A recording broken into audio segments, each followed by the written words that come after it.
Good evening, Cory, Brada from the Hawkeye of the Storm. Appreciate everybody being here, waiting a few extra moments, and it's good to see everybody.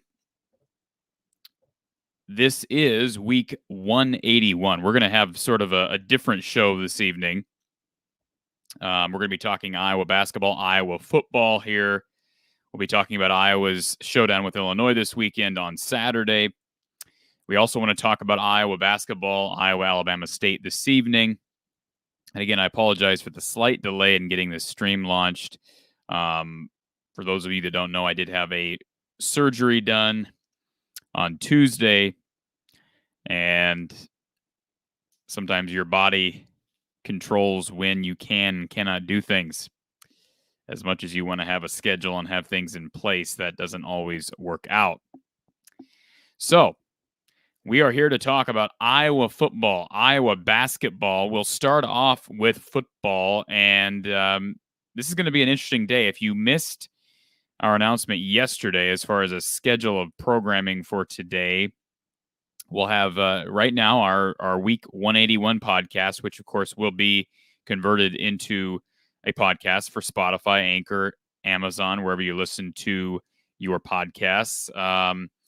We'll be going until about tip-off for Iowa and Alabama State, which will be taking place on BTN. In about 15 minutes, we'll be joined by current Iowa guard Tony Perkins. His uncle will join us, Franklin Henderson. He's been a guest on our podcast before. He'll join us live to talk about Tony and to talk about the Iowa men's basketball team, and we'll preview the game against Alabama State tonight. Then at 6 o'clock Central, it's Iowa, Alabama State over on BTN. Following the game, we will have Iowa postgame with Coach Gary Close. If you've not watched our show with Gary, he is tremendous. We are so happy to have Gary here breaking down Iowa basketball all season long with us following Iowa basketball games, Iowa men's basketball games. So we will be with you talking about what we hope to be a good win against Alabama State. Following the post game, all right, we're still going. Following the post game, which will start at about 8 p.m., assuming the Iowa game is over by then, we would think it would be. We will be live with Mark Rogers at 9 p.m. Central Time for Iowa Live. Due to the surgery Tuesday, we were not able to have our live show that we normally do at 4:30 on Tuesday. So we'll be over at the Iowa channel, Iowa at the Voice of College Football on YouTube for Iowa Live. So let's get right down to it. Iowa, Illinois this weekend. The talk throughout the week has been all about can Iowa, or I shouldn't say can Iowa, will the Iowa coaching staff start Alex Padilla, Spencer Petras? We got word this week from Kirk Ferentz that Spencer Petras is finally healthy. That has been the one question mark as far as decision-making, or what we anticipate to be decision-making from this coaching staff. And so the question becomes, will we see Spencer Petras this weekend? And I think the answer to that question is no. Is it possible? It certainly is. Do want to give a shout out real quickly. Real Hayden, appreciate it. Yes, it is a busy night. And the Patrick McCaffrey injury, yes. So I don't anticipate this being a big deal, but you know as much as I know. This just came in. I just saw this as well. Patrick McCaffrey will miss tonight's game. So Chris Murray was out on Tuesday against North Carolina Central. And so tonight, the university announces that due to a lower body injury for Patrick McCaffrey, he will be out this evening. So, yeah, that doesn't help. You want to be able to gain some chemistry between these guys. Certainly, Chris Murray, I think, is one of the more important guys to get game experience, even more important than Patrick. So hopefully Chris plays tonight. I have not heard. The Real Hayden, if you've heard anything, please comment. But it does look like Patrick will miss tonight. Chris, we hope, will be back. That would be huge for this team. Again, Chris just needs confidence. You can tell he's got a lot of the athleticism that his brother Keegan has. And man alive, Keegan put on a show on Tuesday night, and he's been doing it each and every night. Now, competition has certainly not been up to par, but Keegan has been impressive. There have been a lot of talk about, will he be a first-round draft pick? Obviously, it's way too early, but it's fun to talk about that kind of thing. Certainly, what we're seeing right now is a guy who has the athleticism to compete, not only at this level, but I think in the league. He's got the length at 6'8" or so. And man, the guy can jump out of the gym. He's an excellent shot blocker. If that three-point shot can continue to evolve and become more and more consistent, I don't know what stops Keegan Murray from being a first-round draft pick. And I'm no draft expert, but when you look at his game, he's got it all. And he's also young, which is we know is big. There's no question about it.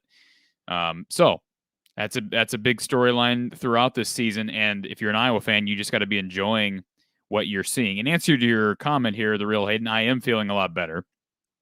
And I don't even have a sling on right now, so I am ready to go. The medication is making me a little bit foggy at times. So if I have a couple moments this evening where I'm in and out of consciousness, hopefully I'm not in and out of consciousness, but if I'm not in my right mind briefly, you'll know why.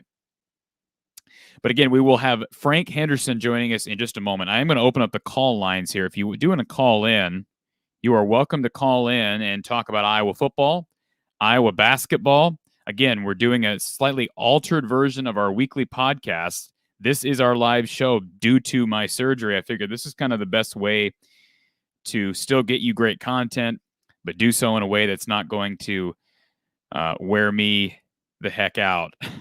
So appreciate everybody's flexibility this evening. Just received a text message from Frank. Let me grab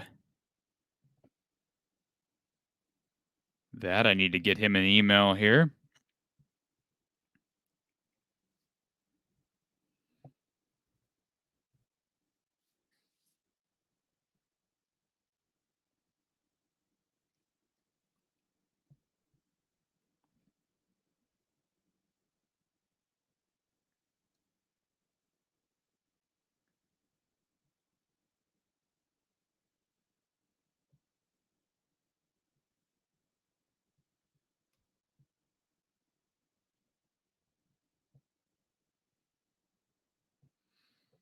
All right.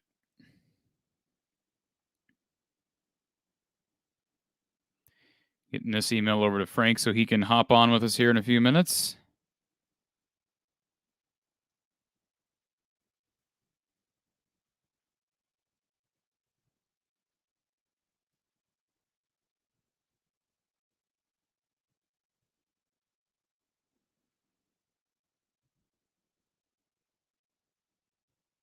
Okay.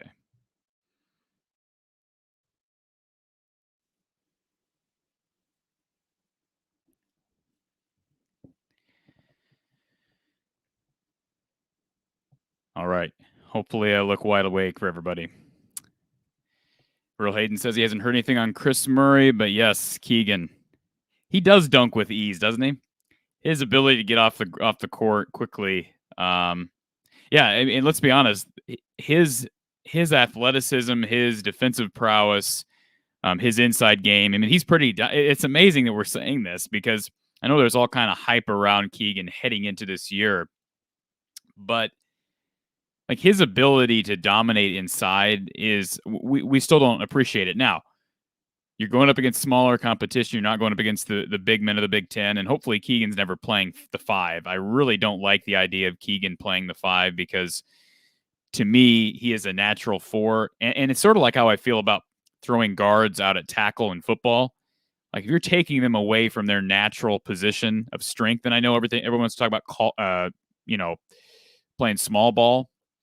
To me, Keegan is a 4, and if you have him having to defend the likes of Kofi Coburn and Trevion Williams and Zach Edey, even EJ Liddell, obviously they'll play a lot of zone, I'm sure, if they're going to do that.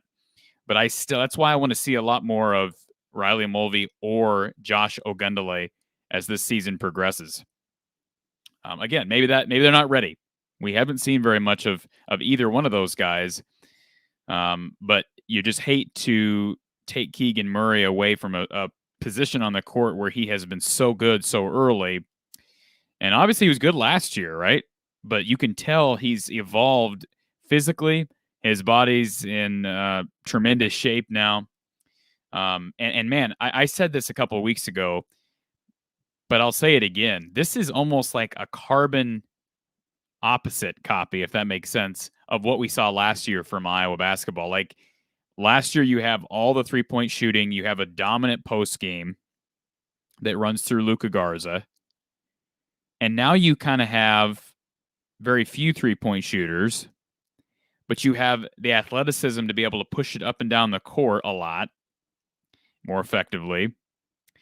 And you have the athleticism, and I think the desire to defend that has been missing.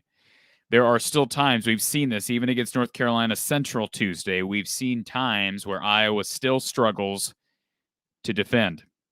They struggle to rotate, they struggle to close out. So that is a concern, right? That is a concern. But as we talked with Coach Close the other day, it's all about desire to defend, and certainly athleticism doesn't hurt. You can make up for some deficiencies in coaching and even schematics if you have guys who are quick, athletic, and good on closeouts. So I think this team between Keegan Murray, Chris Murray, Tony Perkins, Aaron Eulis all can be that. Before we send Frank Henderson in, I'm sure he'll be with us in just moments. Iowa, Illinois, I don't want to just skip over this game this weekend because Iowa, it's another must-win situation. If you heard earlier this week, Brett Bielema is out due to COVID-19, tested positive. We've got flashbacks now to week 1 against Purdue last year. If you recall, Iowa-Purdue last year, Jeff Brom was out of that game due to COVID. That didn't slow the Boilermakers down. They ended up beating Iowa in West Lafayette. So I'll be anxious to see who's filling in for Brett as far as the head coaching role.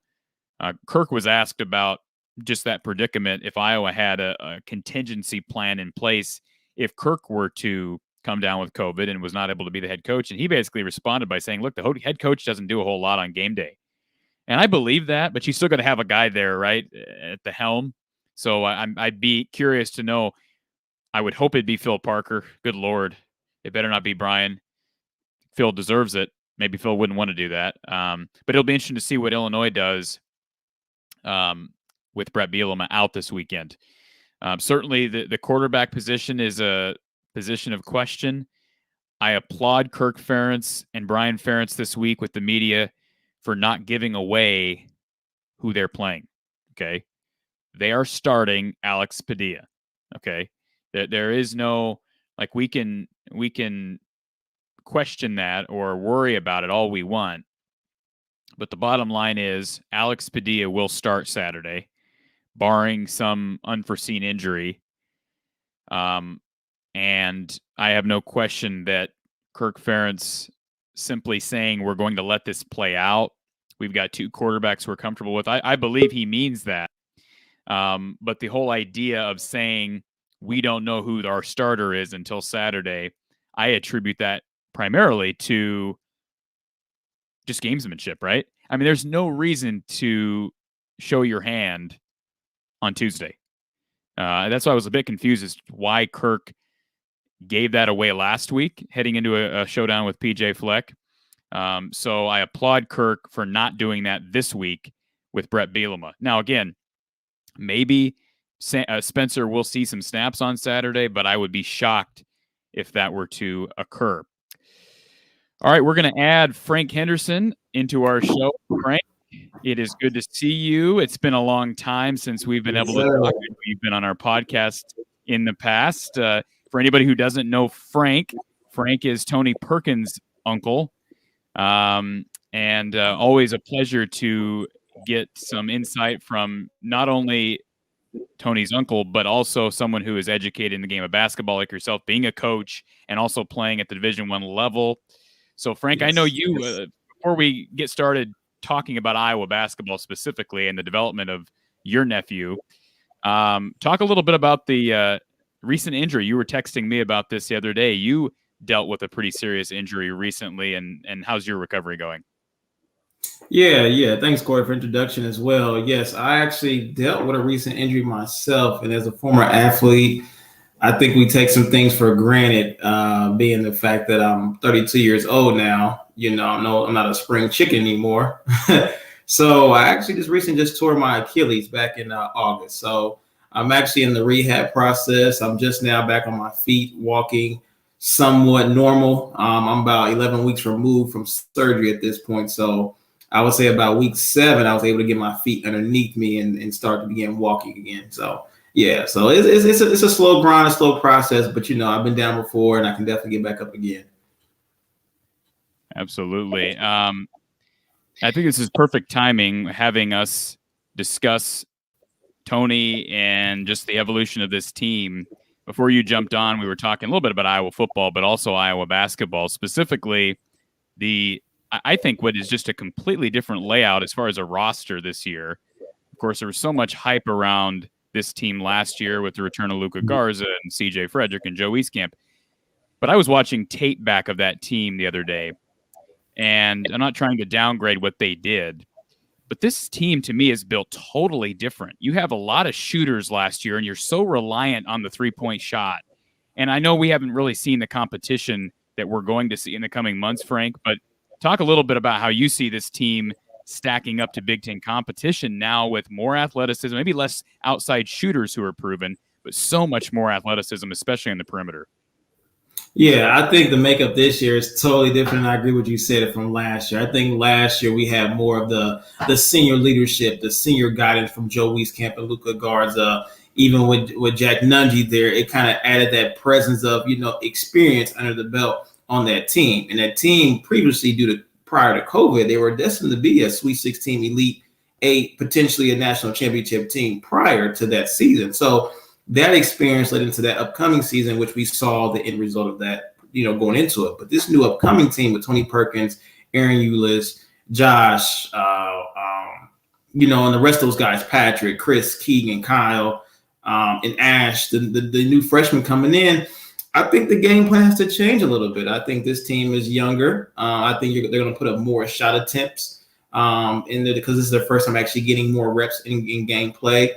But I think defensively is where they're going to make their money, make their mark at, because this team can speed up offenses and definitely allow for more defensive stops, as we saw in the previous game against, I believe, North Carolina Central. What's Tony maybe we've talked about this, but what is Tony Perkins' wingspan? Because the guy seems to have arms that are longer than I've seen on any guy his size. So I'm 6'3" myself. He's 6'4". I think he has a pretty long wingspan. I mean, I think more contributes to his athleticism is his IQ on the court, as well as Keegan and Kyle and Josh and even Connor McCaffrey and Patrick McCaffrey. They're a very long athletic team. So I don't know his exact wingspan, but I think that athleticism kind of plays a part in that as well as a defensive stopper. Talk a little bit about Keegan Murray. I mean, obviously we want to talk about Tony, but man, this guy, I mean, what has Tony said? I mean, as far as just, we didn't hear a ton of hype in the offseason about a jump that Keegan had made, and I think everybody assumed he would make a jump. You got him showing up on draft boards way before the season even starts. And I know, again, we're talking about lesser competition, but the dude has been dominant, 27 points, 21 boards on Tuesday. What has Tony seen behind the scenes, and what are you seeing from Keegan right now?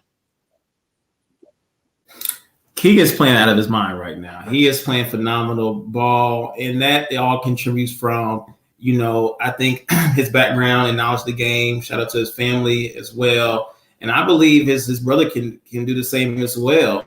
And I think also we got to contribute to Mccaffrey, what they done with that senior leadership squad last year and how they took in Keegan under their wing and kind of showed and improved, and which gave him the full confidence moving forward. I think this season he's destined to have to kind of make his mark and kind of have to allow himself to fully develop in the player that he is going to be in the future NBA star as well. I think this season is allowing him to, allow him to have his freedom in his game and feel comfortable when he's on and off the court. So Keegan is playing unbelievable right now. I think having these few smaller games right now just is a confidence builder for these young guys going into Big Ten play. Does this team have enough shooting? I think that's my big question right now. I mean, obviously, defensively, I'm always going to have a question about Fran's teams, and I think that's fair. Not saying I'm worried about it, but it should be a concern until it's proven otherwise, in my belief at least. But does this team have enough outside shooting, in your opinion, and where does it come from?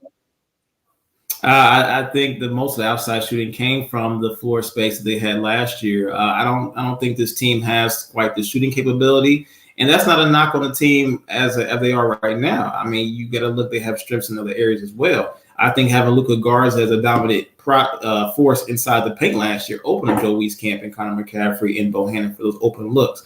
I think this team has to do more of a traditional fast break, pad, drive and kick type of offense. Now they will be able to have those high scoring games like they were last year with the high field goal percentage, but most of those field goals have to come within the paint, the 2-point range, and you can find a way to win because I think again this team has a great defensive mindset that we can take teams miss shots and lead to fast breaks and also force turnovers and errors. So it's a win-win situation. I think McCaffrey's just taking what he has and trying to optimize the most that he has in that team and that roster.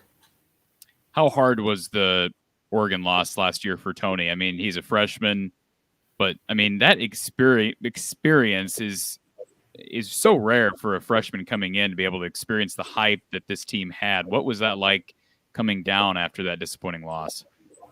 It was a learning lesson. It was a learning lesson. Definitely a learning experience because I think Tony at the time had the guard. I believe his name is Chris Duarte, who ended up being, I think the 15th or 16th pick in the NBA draft. And I'm an Indiana Pacers fan, and he is kind of like our second leading scorer right now on the Indiana Pacers. So that just lets you know just the type of leadership Oregon had, just the type of athletic players they had. And it was just a learning experience for the young guys because, again, we knew that Garza had already made his mark in the NCAA history. We knew Wieskamp was already an NBA product moving forward. So this testament was more for the younger guys who are returning back into this upcoming season. Real Hayden comments. He says, I think this team has a chance to be better defensively in Big Ten play due to way better athleticism to make up for the drop shooting. And I do agree with that. You have to be able to shoot the three at this level, obviously. And we saw Tony knock a couple down, which was really nice to see on Tuesday. What have you seen from his shot? Is he, I mean, I think he was 2 of 2 in that game on Tuesday, but what do you make of Tony's shooting thus far from what you've seen? I believe with basketball, I believe everything's in confidence. If coaches give me the option to take those shots, if he's instilling you to, continue to, play your game, I think he's going to continue more in taking those shots. And again, I think our guys right now are playing to their strengths, like I said before, playing inside the paint and getting those driving kicks. But I think as the season unfolds, we will see more 3-pointers coming from those guys because not only can they shoot the three, it's just a testament that their confidence is getting better throughout the season. Alabama State lost to Iowa State Tuesday. For anybody who doesn't know the background on that program, it wasn't a blowout. I think it was maybe a 12-point loss for Alabama State. Maybe I'm wrong on that. What do you expect to see? I don't know how much you know about Alabama State, but this is a quick turnaround, Frank, because it's not often that you're going to have a Tuesday, Thursday, almost back to back. And of course, Iowa doesn't have an early season tournament. So that was a difficult game on Tuesday. North Carolina Central showed up to play. What do you expect from Iowa tonight? I expect the same. I expect a high intensity, stick to your defense, stick to your principles. I think if we come out trying to repeat who we were last year as far as the 3-point play, we may begin with a rough start. But again, this is Big Ten basketball. This is we're talking about McCaffrey, and this is 10 plus years of coaching experience. He's going to come out with adjustments and make this team roll, just like we saw him roll last year, and get those 20, 30, 40-point wins as we saw before. It was so cool watching Tony after that game on Tuesday meet with the media, and I'm sure you watched his post-game press conference. The guy could not stop smiling. You could tell how happy he was to have the game that he did. And, man, the guy made a huge difference. We talked about his length. his ability to defend in the full court and operate in that press, and getting up in people's space and just being able to, I think, operate, kind of coincide with the Murray twins and their length and their athleticism defensively. I think his ability to do that will get him ample minutes. We talked about 3-point shooting maybe being a concern. Let's talk briefly about play inside. And I know, of course, Tony and Aaron also came in last year with Josh Ogundele. He has obviously been behind a bit. Does Iowa have enough big man play? That's been another question I've had. Do they have a five they can turn to when they're playing Kofi Coburn, Zach Edey, Trevion Williams? Or are they going to have to play small ball and play a lot of zone when you play a guy who's 7 foot? I think we're going to go back to what we saw last year. We're going to have that guards and Nunji connection, but this time it might be Patrick McCaffrey and Josh in the paint a little bit more. We might even have the freshman guy, I can't think of his name, the taller young man. He may have to come to the game as well just to kind of guard those guys, to kind of compact the paint.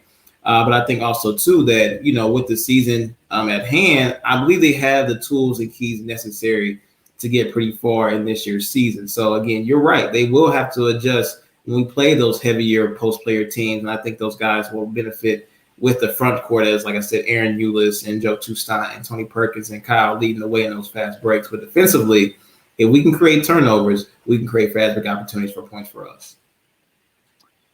Would you still say Aaron Eulis is Tony's closest friend on this team?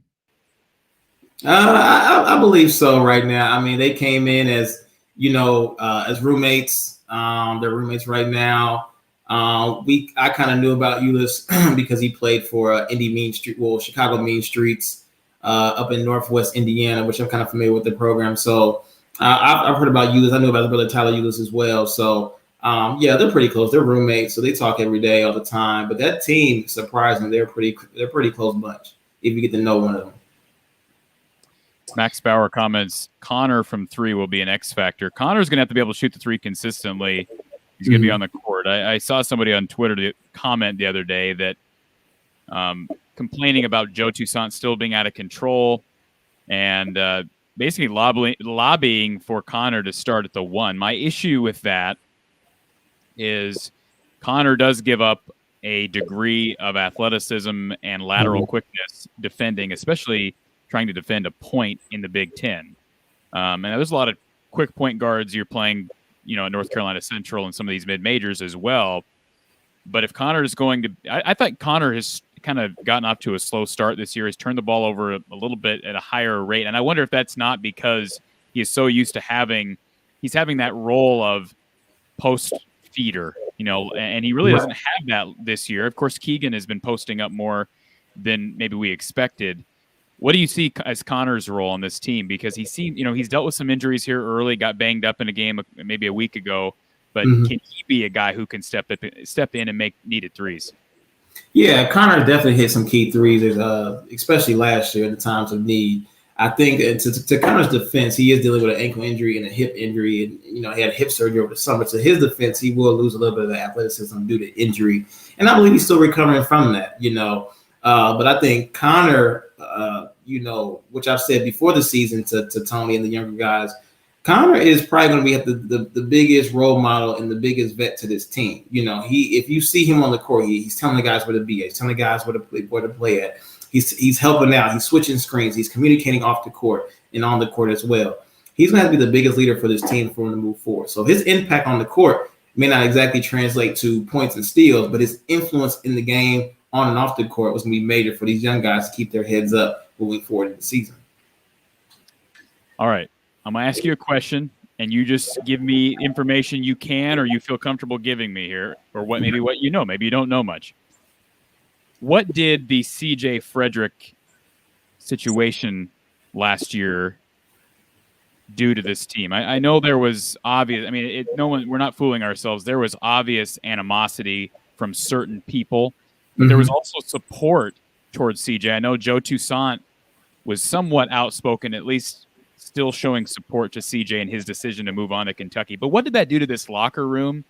And did that play any factor in the struggles in the NCAA tournament? The fact that I don't know if it played any factor on the team collectively, because I really didn't hear much or say, but I did know his peoples that going to a couple of games. I did meet the peoples, his family as well.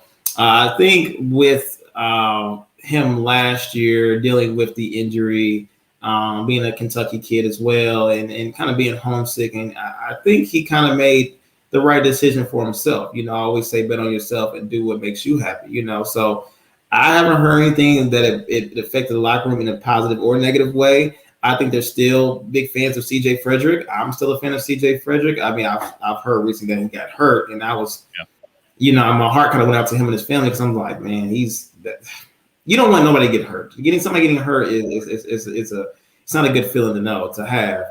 But I believe they're still a fan of CJ Frederick. I think the Iowa family still embraces CJ Frederick, and I think he's going to have a great career in Kentucky and in a pro career as well. Yeah, the guy just can't stay healthy. I mean, it's just unfortunate. Go back to his true freshman year, breaking his ribs, trying to defend Tyler Cook, and has just not been able to stay on the court. But tremendous shooting ability, and certainly Iowa could use that this year. Speaking of shooting ability, they return the old man, Jordan Bohannon. He's back for his second year. Struggled the other night, 1 of 9. Was that nerves, just trying to break the record, or I don't really know how you dissect a 1 of 9 night from one of the best shooters in Big Ten history? Just nerves. I think he's more so focused on the record than actually, on his normal shot that he takes. I think he was trying to break the record. It's just nervous. You got your whole family there. You're on the brink of accomplishing a goal that's been a statement that's been in the Big Ten record book for years. So I mean, I'll be nervous too. I was nervous for him, So it was just nerves. Bohannon will shake it off. He'll come back out as the normal Bohannon that we always see. He knocking down those threes and key threes that we need in the game. Hawkeye Howard comments. He says, "I saw North Carolina Central got a lot of points in the first half. That worries me about the defense." There were still moments where, and that's why Fran, I think, turned to Tony a lot in that second half, because Tony has proven to be sort of that leader defensively on this team. And, that lineup with Tony and Aaron, certainly Keegan.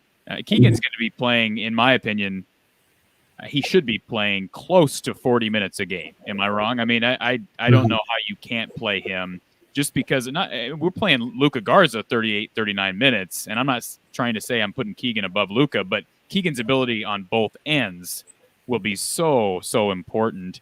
And one guy that we haven't mentioned here since you've jumped on, Frank, is Chris Murray. I don't know if he's playing tonight or not. I don't know if you've heard anything, but assuming he is okay to play tonight, or even if he doesn't play tonight, I guess next week, his ability to get confidence and develop more of a chemistry with this team, because he's got a lot of the athletic traits that Keegan has. What have you heard from Tony on Chris's development? Because I think he's maybe one of the bigger dark horses on this roster. Yeah, I believe Chris has a lot to prove. I think Chris is ready. I think if you let Chris have the range as much as his brother does, I think we'll see actually real twins on the court, given us similar stats on that stat line. But you're right. I think that formula with Aaron Ulis, Tony Perkins, Patrick McCaffrey, Josh, Kyle, Chris, it shows their initial principles on that team. Even with Connor, it shows their initial principles on that team. Even with Joe Toussaint locking up at full court, that this team's foundation has to be defense moving forward. They're going to have to play defense. They're going to have to play more man. I know they come in out of zone, out of bounds plays, but just playing defense is going to have to, change this pace. And I think to answer Hawkeye Howard's question, I think sometimes is that when you're the big dog and you underestimate the underdog, you kind of can get roughed up a little bit, and that's what happened yesterday. We had a group of guys that been to the Sweet 16. We had a group of guys who've been to the NCAA tournament multiple times. So these teams are going to go against Iowa and see the opportunity to make their staple on their season moving forward.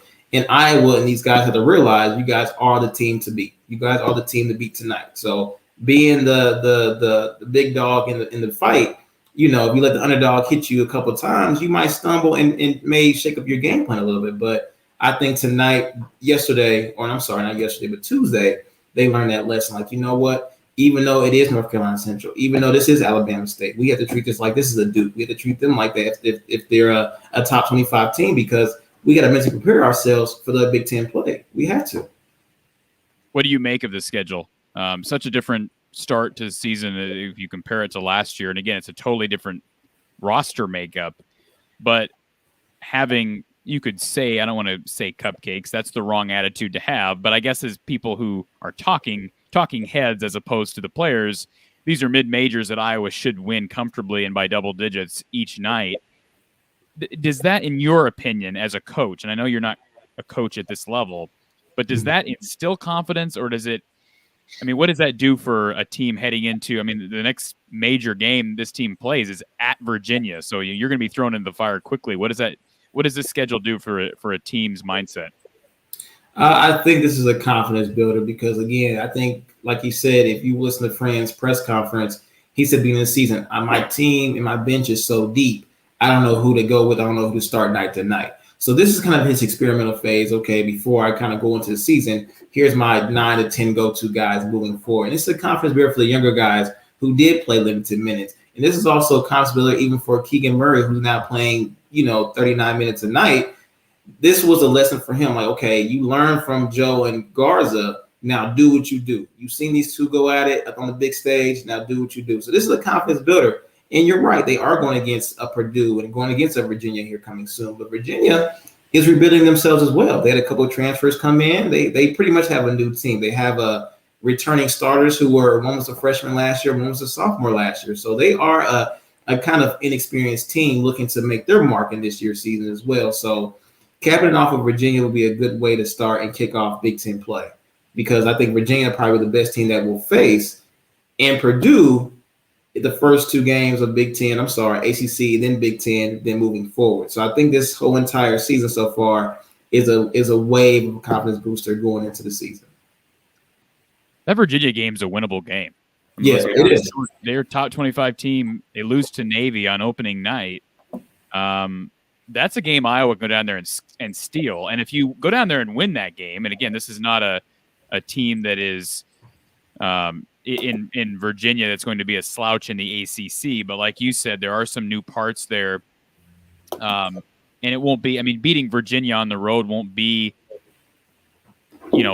a marquee win necessarily, but man, that's a pretty good win. I don't care what Virginia team it is to win on the road down there.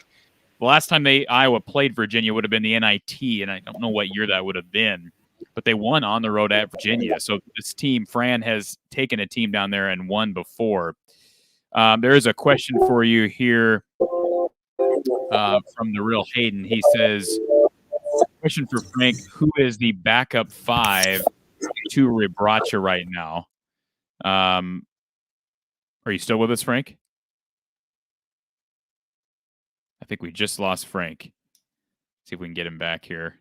We'll answer the real Hayden's question. Max says Virginia is not playing well. Yeah, I don't know. I really haven't looked at Virginia since that opening night when they lost to Navy, and I know we talked about that with Coach Close. Let me pull up Virginia's schedule here while we're waiting for Frank to figure out his network issues. So, yeah, Virginia did lose again, but they played a top 15 Houston team, 67-47. So they lose by 20 on the road against Houston on Tuesday. And then they beat Radford in game 2. So right now they're 1-2. So that's a winnable game. Again, this is not going to be a top 25 team by the time Iowa plays them. Now, we'd all rather Virginia be a top 25 team. But if you're Iowa and you're looking at your schedule right now, I mean, let's look at Iowa's schedule. So you've got Alabama State tonight, Western Michigan next week, Portland State, Virginia. All right. So there's 1, 2, 3, what are you 3-0 now? You win these next 3, you're going to be 6-0. And say you can go on the road and knock off Virginia, you could potentially be 7-0 heading into Big Ten play when you go on the road to number 6 Purdue. So that is That would be a very interesting storyline because, man, their Big Ten play early is stacked. They go to Purdue, who's currently ranked number 6 in the country, and then you're playing host to number 10 Illinois. All right, and then they go back out of conference to play at Iowa State. They play up at the Pentagon in Sioux Falls. They play Utah State.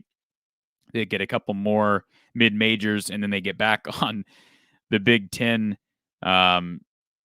road with number 20 Maryland. So yeah, it's a tough schedule once you get to Big Ten play, but this non-conference is extremely workable. And let's be honest, the Virginia game is an opportunity for Iowa, even though Virginia is not maybe what we thought they were yet. That very well could be a resume-building game. Believe you me, if Virginia starts to play well by the time they get to ACC play, and you get to March, and Virginia, even if Virginia is just a middle to, maybe upper middle ACC team, if you can win that game on the road, man, that is a resume-building win. And again, you win that game, you can potentially be 7-0, even though you haven't played the toughest schedule. A load of confidence heading into a tough start to Big Ten play. I think we've got Frank Henderson back here. Frank, question from here from the Real Hayden here for you. Who is the backup 5 to Rebracha right now? We did talk about this a little bit with Josh Ogundele and Mulvey, but who is, in your mind, a viable option at the 5 spot? I think right now the viable option is Josh. Josh is a guy who is 6'10". He came in, I believe, a little bit overweight, but he slimmed down to, I believe, 230, 235. He is the backup 5. And I think the more experience he has, we'll see a great player. I think Josh played well last year against Kofi. The few minutes that he had when Garza, I believe, was in foul trouble in the Illinois game, Josh gave us an excellent 5, 6, 7 minutes of that game. And I think for him right now and the way that he's playing, you can tell that he's in a cheerful and confident mindset. I think giving him more minutes is going to complement that mindset that he's going to be that tough factor in the game. What's with the pigtails?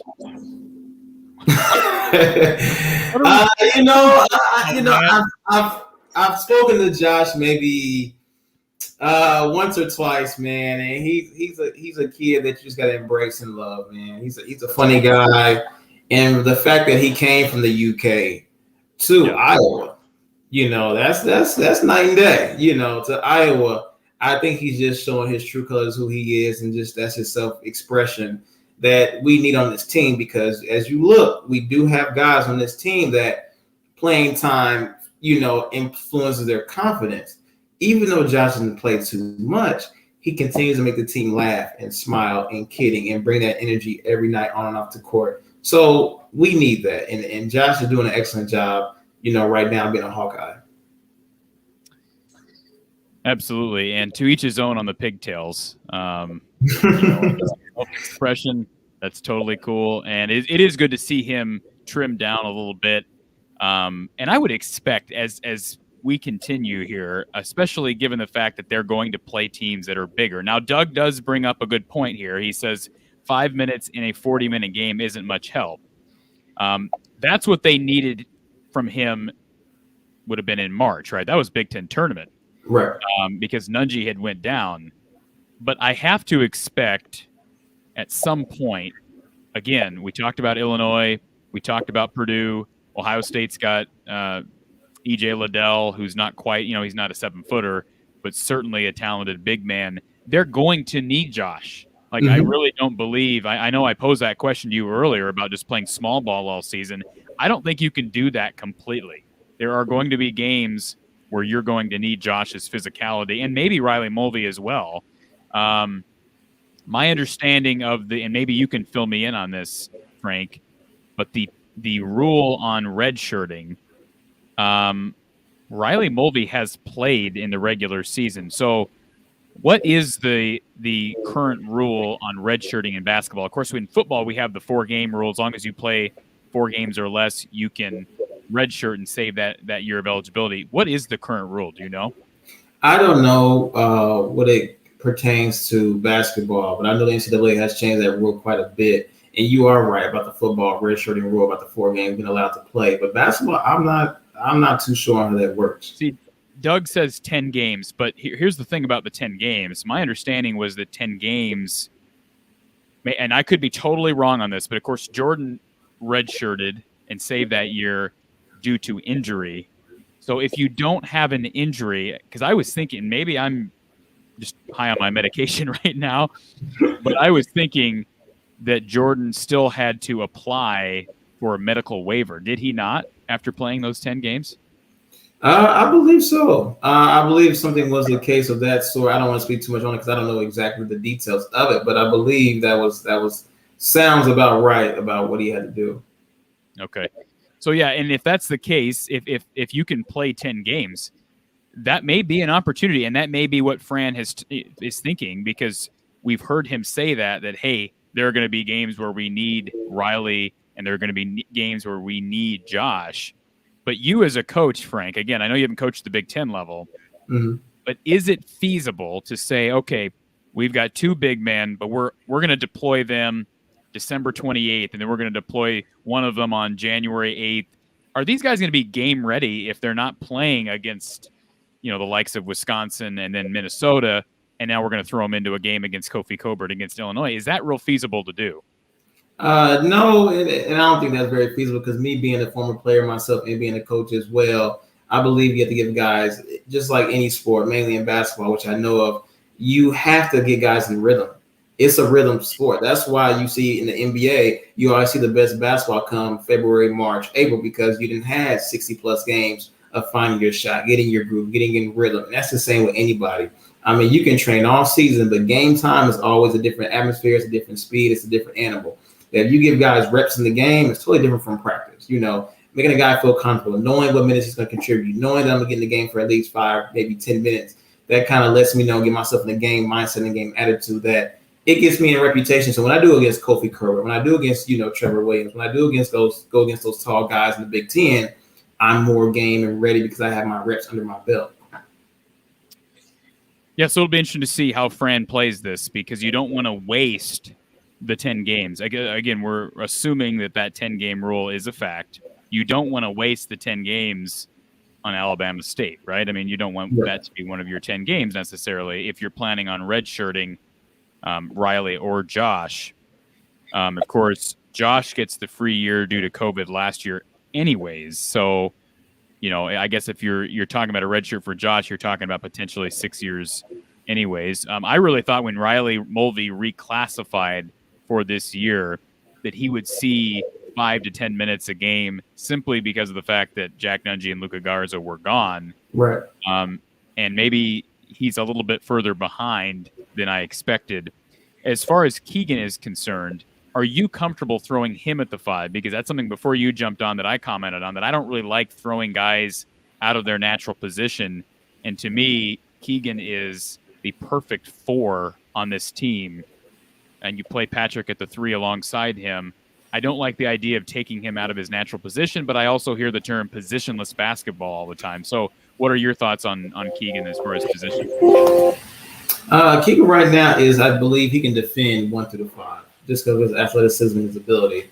But I don't want to take away from Keegan's all-around game. Keegan can shoot the 3. He can drive and kick. He can drive to the basket. He can dunk. He can lay up. To me, he's a hybrid 3-4, maybe even potential 2, just because of the way he plays. Now, if you want him to defend the 5, you do have to realize stature comes into play. He is 6'8", a 210 athletic kid. Now, if he's going to get guys 7 foot who are 240, 250, we need to play a bigger kid on that kid to defend him. Now, Keegan does have the ability to rim protect and grab rebounds. But again, I just think we should utilize his game in all areas. And you're right, it is a positionless basketball for him. He is one of the most athletic and elongated kids on the team that can kind of do the 2 through 5 position on offense, but guard 1 through 5 on defense. And there are a lot of slashers on this team. I know Fran was asked about Tony and his performance the other day, and his response was, well, Tony is more of a slasher. How do you define a slasher? Would you who are the shooters on this team? Who are the slashers on this team as far as the starting lineup? Because to me, the only guy who's a natural shooter in my mind is Jordan Bohannon. And then you maybe bring Peyton Sandfort off the bench, who's a shooter. So some guys are going to have to kind of be both this year, wouldn't you say? Yeah. I believe Jordan Bohannon is probably the best pure shooter that we have on this team. When we talk about Aaron Ulis and Joe Toussaint, I like those two because they set the pace, they set the tempo for the game. They can move the offense up the court. They're the front line of defense as well. And when we say slashers, I mean a lot of times he's an off the ball type of guy. Tony's not a ball dominant type of guy. He's a guy that comes in the game. He's going to fill out for his team, get guys open, get guys contributing, and then he's going to make his mark. That's the type of player that he is, And as an uncle, I'm rooting for him. Like, hey, man, you should have took that shot. But again, that's not his natural game. His natural game is to get into his rhythm and groove. And that's when you see him hit those 2 threes, and then he starts getting into becoming a slasher, a rebounder, running the one, pushing the break. So the term slasher is to me is kind of an off the ball type of guy. You're not a ball dominant guy. Like a Patrick McCaffrey's not a ball dominant guy. Connor's not a ball dominant guy. Tony's not a ball dominant type of guy. So those type of guys, you may call them slashers, but they're just off the ball type players right now. Do you want to address Hawkeye Howard's question? How's the shoulder? Hope you're doing well. Shoulder's doing well. 2 days off after surgery here and hardly any pain. It is amazing what modern medicine and surgeries can do. So I appreciate the well wishes there from Hawkeye Howard. Max asks, do we see Iowa play more zone to slow Kofi or Dickinson? Well, certainly, and Dickinson is the one guy that I probably should not have skipped over because he might be the best big man in the Big Ten, and that's saying a lot when you have guys like Coburn and Trevion and certainly Zach Edey. But certainly Iowa's going to play more zone, don't you think? I mean, at some point, you have to make up for the lack of size because you're not going to see Josh play. There's just no way you're seeing Josh log a 30-minute game, at least not in my opinion, unless there's something crazy that happens and I'm missing something. We're not going to see 30 to 40 minutes even combined from guys like Mulvey and Coburn. So isn't the natural fallback executing an effective zone? I think we saw zone, to me, in my opinion, we saw zone a lot last year. Me as a coach, I'm not necessarily a zone guy. So I don't really, agree with zone most of the game. I'm a man-to-man type of guy. Because I think sometimes zone, gives teams a lot of abilities for backdoor cuts and open threes, which can lead to confidence momentum switches in the game, which we saw a lot of times last year.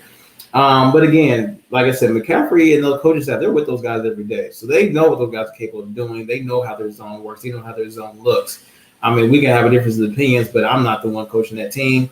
So I believe zone in my eyes, I think we should go man. But again, I think, you don't get 10 plus years of coaching the Big Ten without knowing what you're doing. But I think McCaffrey knows exactly what he's doing when he makes some play calls. How much does Iowa spend on a daily basis working on defense? From when I've talked to Tony, I mean that's their principle. I know Iowa Hoops had they did like a show game pre-case of jokes and mock McCaffrey and how he's a coach, and all their mocks are about how he gets on them about defense. So I'm assuming that in practice they're discussing about defense majority of the time because they know offense will come. But and that's one thing him and I agree on in that coaching staff is that you can't win unless you have a stop in the game. Defense wins championships, offense just wins games. So you got to have defense as your principal foundation first. So I believe they're spending a lot of time on that. And this is a comment that I made to Coach Gary Close when we had our post game the other day. This is just me, and I could be totally off on this as far as recruiting prowess and just targets and whatnot. I would rather Fran target guys like Tony, guys like Aaron Ulis, certainly the Murray brothers, but I guess specifically guys who are defensive minded. Anthony Clemens is a guy that comes to mind, who was very successful here at Iowa. I would rather them target guys like that than, and I won't throw any players' names out here, but guys who are just natural shooters who aren't very good defenders. Because to me, if there's one thing that I'm confident that Fran can do, it's to breed a guy and to be able to actually better a guy offensively. I don't think you're going to see guys turn into these elite defenders if they weren't elite defenders in high school. At least not in Iowa. That's just not what Iowa does. This isn't Tony Bennett and his system at Virginia. So that's why I'm excited by this roster. Because to me, this roster has a bunch of defensive-minded guys. I even know Riley Mulvey, his offense is a bit behind. He was a defensive-minded guy in high school. Mm-hmm. And so, he was kind of the opposite of Luka Garza.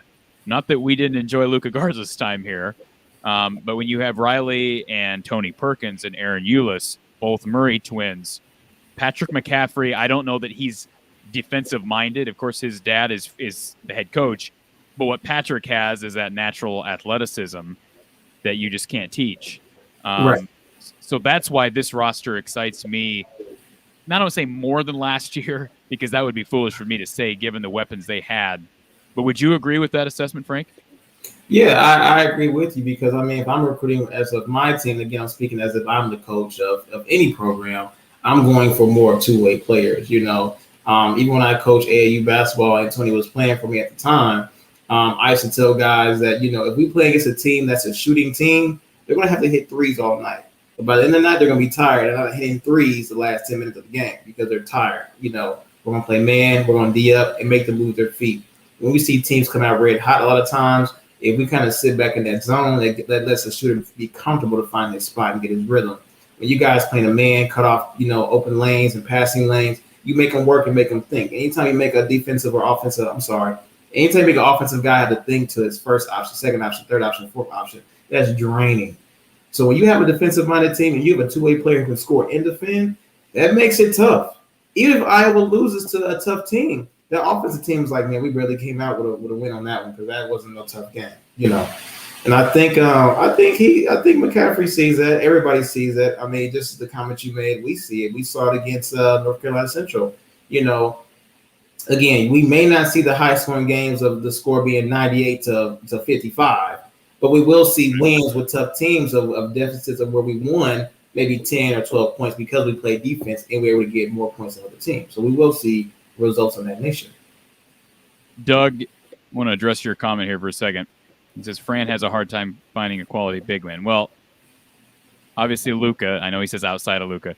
Adam Woodbury was really underrated. I know fans don't want to hear that. Frank, you were not probably real in touch with the Iowa fan base prior to Tony getting recruited here, but Adam Woodbury, I don't know how familiar if you even remember him at Iowa, but he was sort of a polarizing figure because he was a top 100 guy. North Carolina wanted him, and I think fans expected him to come in here, and be a Kareem Abdul-Jabbar, and that's just not who he was. But here's what Adam Woodbury was, and he was an elite defender. And if you look back at those years early in Fran's tenure, and we're talking the Mike Gasol, Adam Woodbury, Anthony Clemens years, Jared Utah being another guy, those were actually good defensive teams. They weren't elite, but they were good. And honestly, I would rather watch Iowa basketball the way it was with those guys, Adam Woodbury, Gasol, Clemens, than a team that is completely live or die on the three-point shot, which, let's be honest, these last couple of seasons have been that. And that's a positive. That's not a knock on Luka or on Fran. But again, we're talking about Riley Mulvey being that natural defender. And of course, he's still developing. And then you have all these wing guys who can defend and are sort of natural defenders, at least in my opinion. That's what makes me excited about this roster and the coming years ahead, because I do think Fran has started to recruit guys who are a little bit more defensive minded, and hopefully that's a recognition that, hey, I'm just not a defensive coach, right? That's just not what Fran excels at. He's an excellent offensive mind. So you've got to make up for that either with the hiring of an assistant coach, in my opinion, or just great recruiting of players who are defensive minded. Is that accurate? Yeah, and I agree with you. I agree with you on that. I always say the saying this, you live by the three, you die by the three, And I think the years to come, I think the staff he surrounds himself with does give him that input, And I'm not going to say everything's on Fran. It is a collective because, like I said, I've been a coach before and I had 2 assistants. It is a collective effort. Now, I might be the one standing up, screaming and shouting on my 2 feet, but it is a collective effort at the end of the day. And your team formulation always changes with the type of person that you have on the team. And then on top of that, when we say recruiting players to come play at Iowa, recruiting is a very tough process because it's me trying to convince you to come to my school. We always say, well, we could have got this kid, we could have got that kid, but that kid may not want to go there for whatever reason. It might be the reason that this Iowa's too far, or they want to go closer to home, or they always dream of going to their dream school. So it's very hard to recruit anybody. Unless you're doing something illegal like bribing kids with money or something crazy like that. But his recruiting is definitely difficult. I think he's doing the best what he has and willing to work with. And I've seen some of the kids that he has signed. I guess the kids that are committed, 2 guards have committed coming here. And judging from their highlight, they're not just shooters. They're kind of a two-way type of player. So I think that change that we're looking for is coming. Fran notices it. We notice it. And again, it's just a new formulation for a new team, a new process, and new ways of winning. I was going to ask you about Desante Bowen. So, of course, he's committed to Iowa he just signed. Mm-hmm. Does Tony know Desante? Has he gotten to know him at all yet? As far as their relationship, has that been able to develop yet? Not quite. I don't think it's to the point where they're like best buddies or best friends. But I do remember when Desante came on campus. I remember Tony said him and Aaron and a couple of guys were kicking it with him. So I think Desante may have seen what's to come with Iowa. I think he's seen the type of guys that are starting to get their bearings and understanding that, hey, by the time I get to Iowa, I will be playing with these young guys because they got that extra year of COVID. And understanding and seeing how they're playing seems like it'll fit my type of playing style as well. And when you have good guys that fit your type of playing style, again, that helps recruiting as well. If I was a kid and I'm surrounded by guys who are pure shooters and I'm a two-way type of player, I might feel more influenced because I might be the X factor that can make this team better, or I might be the outsider to where it's like, you know what, I'm not the best shooter, so am I going to get to play? So, but having guys that can do both and allowing guys to have, our team to have 1 or 2 shooters on the team as well, it gives guys and recruits the option of just being more so them when they come to Iowa. Had some people comment here these last few days that they're a little bit disheartened by the Big Ten early on in this season just because of the struggles in the Gavitt games. I know Wisconsin dropped one to Providence, and you've got Michigan State already losing. Of course, they beat Butler last night, but they dropped one against Kansas on opening night. Are you concerned about the Big Ten as far as, the tournament was not a good showing last year. We had a lot of hype around the conference throughout the year. The tournament, how do you rate the Big Ten Conference right now?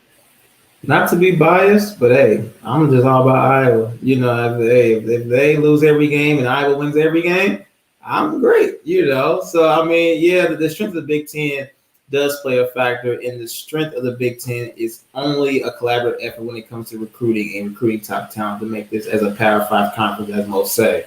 But if Iowa's winning most of their games and they go undefeated, but Michigan State, Purdue, IU, and all of them continue on this losing trend, I'm like, who cares? Iowa's winning. So, but it is a collaborative effort that we have to win collectively to keep this a Power 5 conference and make it a competitive one that everybody's enjoying to watch. Yeah, Michigan dropped one to Seton Hall. Illinois dropped one to Marquette, I believe.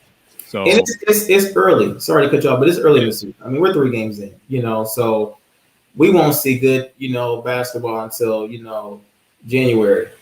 About January, February, we kind of know where teams lie and how they're going to go into the tournament.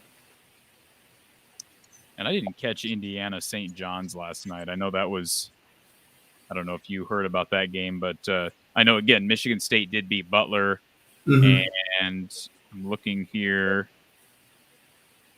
It appears as if Indiana did squeak by St. John, 76-74. So I know that I think the ACC Big Ten challenge and the record there is maybe a little bit overrated. Certainly, you could say the same thing about the Big East Big Ten challenge and the Gavitt games. But the Big Ten did go 2-0 yesterday, and I think they'll be fine. I'm disappointed Iowa hasn't been able to play in that challenge these last couple of years. Hopefully they'll be able to, because the Big East is still a very respectable conference. I do want to ask you before we get off here, because we do have to get off for the game here in a few minutes, but are you an Iowa football fan? Have you been following the Hawks?